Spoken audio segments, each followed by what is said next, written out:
I've decided to jump back into New World and hang out in New World for a little while.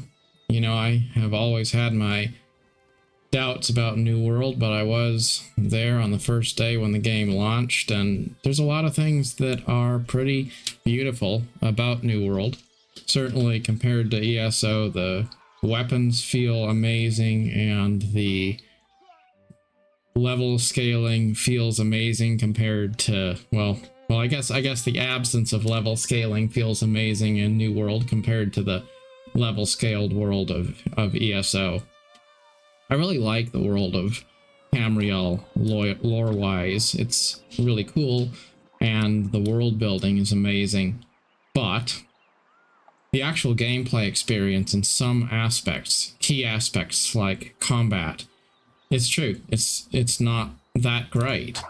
And despite the fact that in some ways ESO has a bigger world, New World feels like a bigger world because it doesn't have loading screens between zones, and you don't have so much dead space, because ESO has a lot of spaces where on the map it looks like it's part of the map, but really it's a mountain or it's some kind of a obstacle or barrier that just kind of keeps you from being able to traverse that part. So maps in some cases are smaller than they look on the surface.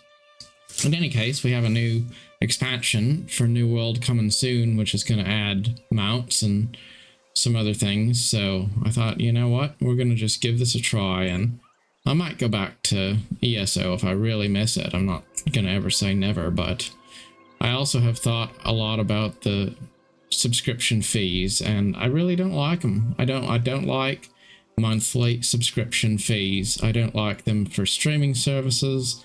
I don't like them for live service games. And it has nothing to do with whether I can afford the $10 or the $15 or whatever it might be. And it's all about the subconscious way subscription services create this mental baggage where you start to feel like you're obligated to play a game. And then you convince yourself that you're having fun, even if your actual experience isn't that great. And another thing that has been really important to me in general has been learning how to say, I can like something, but I can also distance myself from it. And I think that that's an important life lesson to learn too, because there's a lot of situations in our lives where something is really good in a specific way, but that doesn't mean it's necessarily healthy for us all the time forever. So maybe there's a really amazing game I used to love to play, but maybe it's not the best experience for me to keep on playing it every single day. Maybe there's something better that's a better value for my money or a better experience in general. And maybe I can be a fan of that game I used to like playing, that I did spend some time playing, but also be able to kind of put it on the shelf and say, all right, I'm going to do something else because there's something else I want to do. It doesn't negate the good experience that I've had. And we always want to put things kind of in buckets, you know, what's the best thing? Well, sometimes something can be really good in a specific way, but it's not the best in every way. And, you know, maybe I like the world of Tamriel, I like the lore building of the Elder Scrolls, but I like MMOs more than I like single-player RPGs like Skyrim, and I like some of the mechanics and the environmentals of a game like New World better than the combat and the feel of ESO, you know, and these are things where, yeah, I'm still going to be a fan of the Elder Scrolls Online and the Elder Scrolls universe, of course, because being exposed to it, I've really enjoyed learning about it and the 3 decades of effort that has gone into that franchise and the world surrounding it. But that doesn't necessarily mean that that has to be the game world I live in all the time either. So just kind of taking a step back and saying, all right, I'm gonna I'm going to try to do things that are good for my peace of mind and good for me from a cost perspective. And if I can cut out a few subscription fees, I really feel like a $30 expansion pack is a totally different proposition than a once a month $15 sub fee. For one thing, because you buy the expansion pack, you have it permanently, and if you don't want to buy it, you don't have to buy it, but there's a level of consent there to where I'm not going to pay $30 and then just automatically feel like I have to shell out that money every single month for the rest of the duration of my life.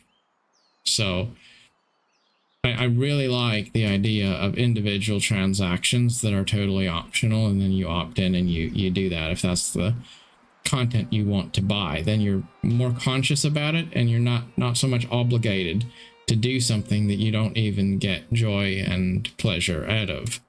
And there's a lot of situations where we look at the past and we say, well, because we really like something, it therefore should be something we continue to be involved with. Even if the experience changes and we're not having a very good time anymore in some ways, we still feel like it's some kind of a betrayal almost to step away. And that's not a fair way to look at it. So I think kind of taking a step away from some of the subscription-based live service games has been maybe a useful thing for me as a thought exercise, just to kind of clear my head and say, you know, why am I going to pay this monthly fee for a game when there's all these other AAA titles that are amazing, wonderful games that you can buy, and they don't have a monthly sub fee at all.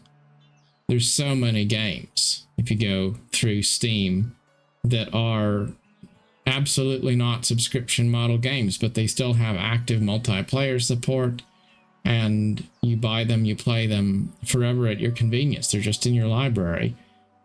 It's definitely possible to have a buy to play model for a multiplayer game, but MMOs try to make it out like if you don't pay $15 a month to them in perpetuity, it's impossible to keep the servers alive. And that just doesn't really align with the truth. It's a bit manipulative in a way. And I suppose maybe every game has some kind of a manipulative model in it to a point, because anytime you have some kind of microtransactions or a battle pass or anything like that, it's going to be a little bit manipulative from a certain point of view. But I certainly think that there's a special level of manipulation that comes with creating a subscription service that you feel almost shameful about canceling. And that doesn't even necessarily have to be a game. It could be things like Paramount Plus and your Amazon Prime and all these things where they say it's just going to be $15 a month, you know. And if you ever try to cancel, they'll always say, are you sure? You know, they'll give you 100 different opportunities to back out of canceling those services, because they don't want people to just not keep on paying. What I've even found is that with streaming services, sometimes, you know, I don't want to watch it. I don't want to watch the TV shows.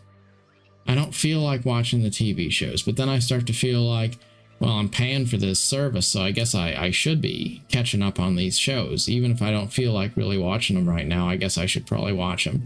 So now something that's supposed to be this pleasant entertainment, it's not that I just said, oh, I really want to watch that movie. Let me, you know, pay up the however much it costs to watch that movie.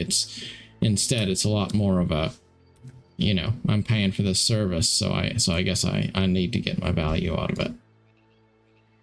So it's just something I've thought about. And so all of those things kind of contribute to the rationale of pivoting a little bit from ESO to give New World another try. And we'll see how it goes. But probably for a little bit anyway, I'm going to be making New World the stage for my daily videos, which kind of doesn't matter because my videos are usually just sort of talking about life in general, not exactly tied to gameplay so much. It's just something to do while I'm chatting about life and kind of talking out loud. Anyway, certainly if you are a fan of New World, I think it would be worth taking a consideration of the fact that there is a new expansion pack, which is rather affordable, just $30 to get a new zone and mounts and various other odds and ends that are going to make the game better. It is quite a beautiful game. Anyway, till next time, thank you for watching.